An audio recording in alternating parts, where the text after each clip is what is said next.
अजातशत्रु का इतिहास एक बहुत ही प्रेरणादायक और रोचक कथा है। अजातशत्रु का नाम भारत के प्राचीन मौर्य वंश के राजा बिंबिसार के पुत्र के रूप में जाना जाता है। उनकी कथा में कई राजनैतिक और पारिवारिक संघर्षों का वर्णन मिलता है। उनके जीवन की कहानी न केवल उनके राजनैतिक कौशल को दर्शाती है, बल्कि उनके पारिवारिक जीवन के विभिन्न पहलुओं को भी उजागर करती है। अजातशत्रु और बिंबिसार का संघर्ष। अजातशत्रु का जन्म मगध साम्राज्य में हुआ था।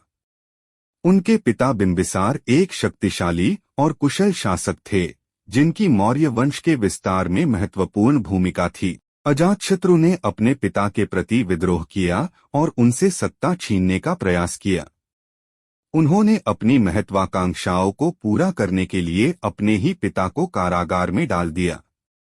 कहा जाता है कि बिंबिसार को कारागार में रखे जाने के दौरान काफी कष्ट सहना पड़ा और अंत में वहीं उनकी मृत्यु हो गई। गौतम बुद्ध के समय का प्रसंग। अजातशत्रु के समय में गौतम बुद्ध भी जीवित थे। कहा जाता है कि बिंबिसार और अजातशत्रु दोनों ही बुद्ध के अनुयायी थे।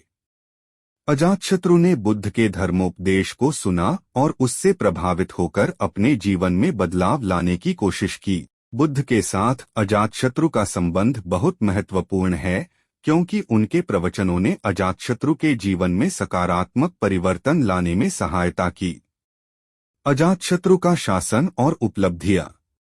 अजातशत्रु एक सक्षम शासक थे और उन्होंने मगध साम्राज्य के विस्तार के लिए कई युद्ध किए।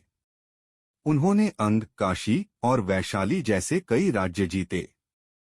अपने साम्राज्य के विस्तार के लिए उन्होंने कई महत्वपूर्ण निर्णय लिए और मगध को एक शक्तिशाली राज्य बनाया। उनकी सेना में रथों का प्रयोग भी किया जाता था, जो उस समय के अन्य राज्यों के मुकाबले बहुत उन्नत थे।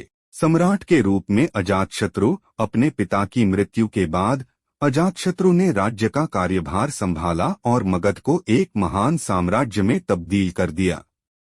उनका शासनकाल कई दृष्टिकोणों से एक महत्वपूर्ण काल माना जाता है, क्योंकि उन्होंने मगध की राजनीतिक और सैन्य स्थिति को सुदृढ़ किया और इसे एक प्रबल राज्य बनाया। अजातशत्रु की कहानी से हमें यह सीख मिलती है कि महत्वाकांक्षाएं कभी कभी मानव को अंधा बना सकती हैं, परंतु सही मार्गदर्शन मिलने पर व्यक्ति अपने गलतियों से सीखकर सही राह पर आ सकता है।